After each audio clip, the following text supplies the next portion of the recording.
And a music note hovers next to us. Yeah, we did. And Jason just took off. He just left. Huh? He just up and left. All right, well, here we are. Here we are. You got Rob and Rich, like it or not. All right, let's go over here to you. Hi. Hi. So my first convention ever. Congratulations, Well, you've arrived. I actually have a question for both of you. Perfect. Huge fan of Supernatural, of course, but I'm also a huge fan of 911, and you were both in 911. Yes. So yeah, I just wanted to know what was on set, if you have like funny stories with the rest of the cast of 911. Rich was in 911 Lone Star. Correct. Which I thought shot in Texas, but it shot in LA. Shot in Los Angeles, California. And I was in the 911 OG, which shoots in LA. I had a great time. I had a great experience. It was super fun because I had to be on this building with my car's like teetering on the edge, and I really was teetering on the edge of this building in downtown LA, and on this really cool rig. Like they put you in the rig, and it's like a roller coaster where it's like you go boom, off the edge of this building, and then it goes. Oh my God! Yeah, totally. So that's horrifying. It was like zero acting. It was real life. Holy shit! I'm gonna fall. So it was cool. I was playing. It was typecast as a stoner pizza delivery guy. Yeah, and it was super fun. I love that kind of thing. Rich? I was on the other one that had Rob Lowe on it, and Rob, of course, legend from my youth, was in all kinds of movies. It was nice to meet him. Lovely group of people. I wasn't there long enough to have camaraderie per se, but I enjoyed the experience. They were all total pros, and you know, it was on the Fox lot, which is a really cool old historic lot, you know, television and film lot in Los Angeles, and so it was a cool experience for that. Thank you. It's also funny because no matter how hard we try, we live parallel lives. Like, it's just a total coincidence. He was on 911 and like less than 12 months later, I was cast on the other 911. I know, it is funny. So funny. Young lady? Hi, my name is Sandra, I'm from Germany, and I would like to ask Rich a question. Okay. How stupid do you think German people are? How stupid? It's a podcast question. How stupid do I think other people are? German people are. Because if you scream the German title, we still know that you don't know how to pronounce it. Oh man, because I thought you guys were all morons, so I'm shocked to know that that's not the case. Egg on my face, Rob. Why do you always scream when it's German? It's a delicate reminder of the genteel nature of the German language to the English ear. I see. Thank you. You're welcome. Yeah. Hi, I'm Ruby from Australia, and my question is about the podcast, so for both of you. I was wondering what episode so far surprised you the most? So just something that you weren't expecting, or you've heard about it from fans? That's a good question. There are probably several answers to this. I will say one, and I'm going to forget the title of the show right now. I forget it. But it's the one where Bobby relives his whole life. Weekend at Bobby's? Is that Weekend at Bobby's? No, at Death's Door. At Death's Door. Season 7. That one was because Rob and I, neither one of us realized that Jim Beaver got killed off so early. No idea. We were shocked. No, I mean, I knew he was in and out, like all characters, in and out of death. I'm still in denial that that's an actual thing. But it was, Jim did such a great job. It was just an episode I'd never heard people talk about. Yeah. Now, maybe they had, and it didn't connect with me, but I just thought it was beautiful writing. Sarah Gamble wrote it.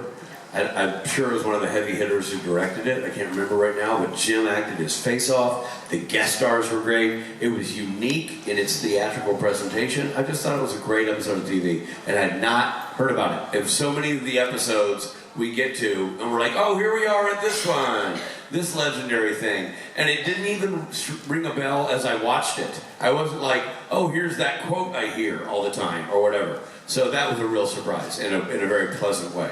Yeah, there's so many things that are surprising. After season 5, at the time, I really lost the thread of what happened in Supernatural. So everything since then has been a surprise.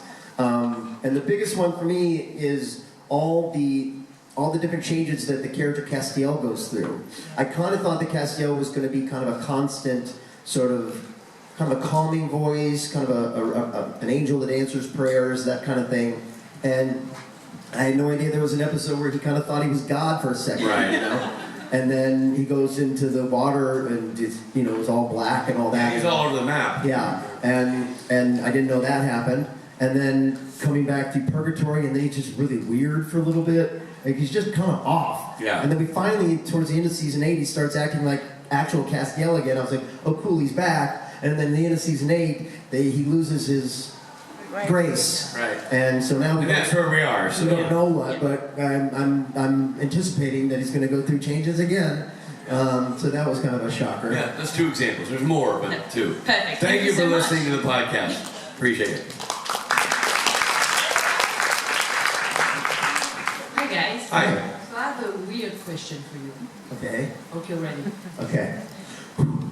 Do you know how much room fungus need to grow? How much How room? much room do fungus need to grow? I don't know. Well, as much room as possible. As much room as possible. Nailed it. That's a good one. Yeah. Now we have a new dad There it joke. is. That's for you. Thank Well you done. so much. Thank you. What's your favorite dad joke? Well, I have several, Robert. You know the name Dad Joke? I was telling shitty jokes way before I was a dad. That's You know what I mean? I kind of feel like Yeah. that's not fair. Yeah, that's For not, other fathers. not fair to dads. To be lumped in like Right. that. But my favorite dad joke, and I have several. And I told you one that I forgot what it It's was. the southern one. Yeah, that's my favorite. That's my go-to. Yeah. And that's this one, which you've heard before, because I tell it all the time. But if you haven't heard it, you haven't heard it. But if you have heard it, don't scream out the answer. Let other people groan. I am from Nashville, Tennessee, Rob. It's my hometown. I'm Southern. And there's a bit of a Southern edge to this joke. How is my hand like a pie?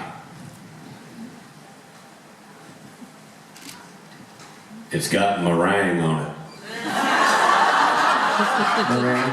Meringue pie, anyone? Meringue. Prego. Mine is a grasshopper walks into a bar, and the bartender says, "Hey, we got a drink named after you." And the grasshopper says, "You got a drink named Dave?"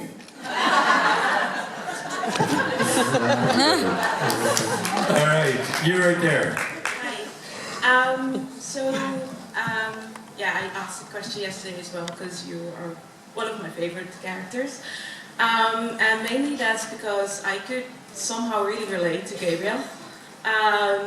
In a way that like he just, you know, was sick and tired of the obligations and expectations of like, let's say, family and such.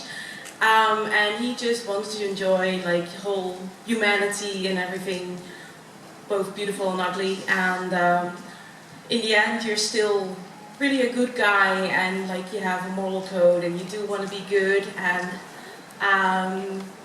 so yeah, I got like this whole scenario built around Gabriel, and I was just wondering, because I got to know that you don't really know what is going to happen like really far up front, or you didn't got to know. So I was wondering, how did you prepare for your role? Did you build like a whole story around it, or is it just like, okay, cool, I'm a character that is going to make living hell for people, getting them kicked in the nuts and having them seeing their brother die time and time again. I was just really wondering like how you prepared for that, like how do you got into the role of Gabriel? Well, we're blessed by having great writers on that show who create a pretty clear universe around the characters. We get the scripts days before we shoot, so it's not like we have infinite amounts of time to process the whole thing. But I don't think, I've always felt like with Supernatural, they are so good about helping you get there. For example, in the DVD era, if I needed to understand story points that hadn't aired yet, or had aired but I couldn't access them, they would send me DVDs so I could watch either stories that had my character in them or stories that had references to the events that my character was addressing, so that I could understand what was going on. And then a lot of that is interpretation. I mean, you're handed this material with the dialogue on it and the actions, and then your job as an actor is to sort of embody what that means to you in that scenario. So, you know, I didn't really have to go I didn't have to go far outside the universe of Supernatural and feel like I was doing world building for the characters, because they laid a very solid foundation and then would help me dig up any tools relevant to their world that I needed to help create the character. Fair enough. Thank you. Thank you so much. Right there. Hello. Hi. My name's Antonia. I don't know that you knew that. So, but We've seen you in the States. Yeah, and now we're here. And here we are. Here we are. Here we are in Rome. When in Rome. Okay, so I have a question that I've asked a few of the other cast members before. It's not serious, so this is not a good follow-up to that. But if you were a ghost, how would you haunt people? Like, what would your method be? Ooh. So, Robbie? I ended up waking up in the middle of the night. It was like, I think it's a ghost, but I'm not totally sure. Are you lost, sir? Robbie. You should have been nicer to Rich. Why didn't you call him? That one time. You know what I'm doing here, Robbie? You're doing like this jazz hands. I think what I do is I think it might be cool to possess somebody, but in a good way, not like I hate your mother. Like in a good sort of like, you know, like just be me inside like another person. Like who, you sicko? Like you. You just want to see my wife in her underwear. Maybe? And that's so wrong? And what jury would convict? Any jury! Your wife gets undressed and you're like, holy cow! Your arms are doing things that you don't normally do. Whoa! I know what my arms would be doing, you sick. Oh, you! Yesterday in my meet and greet, I was talking about this audio series. I just did this fictional audio series. Right. Where you really have to create the world and kind of you're doing the actions, but I have a lovemaking scene in it. Yeah, you do. And of course I'm not doing that. I'm acting with someone who's actually not there at the time. I'm acting with like, or just a reader. So I had to kiss like this. Right? Kissing my hand. Yeah. And I said I had to like basically make love to my hand. Yeah, you did. And as soon as I said it, I knew that didn't sound right. And for anyone who's in that meet and greet, I knew what I said, and I just kept going. I was like, I'm not going to comment on it. Rich isn't here, so I'm going to act like I didn't say it. If you'd been there, I mean, we'd have a whole, that would have been the rest of the meet and greet. Taking advantage like you weren't there. So yeah, I'd be Rich, I'd possess Rich. Not just so I could see JC naked. But then you'd be inside me, but I'd be dead, but then have... You're alive, I'm dead. You'd like, be like, you'd be like, what's going on? I feel like I'm possessed by Robbie. Whoa. Honey, isn't it time to change clothes? We're having lunch. And? I'm feeling real feelings. And I want to talk about them.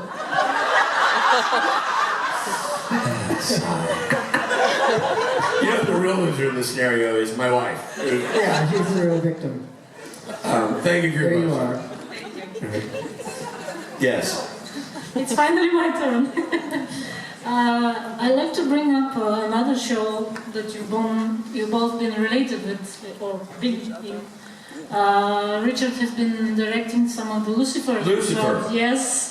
And Rob has been in, I don't know. Yeah, he was in the for show. like 3, 4 episodes, I don't know how many. I can't remember.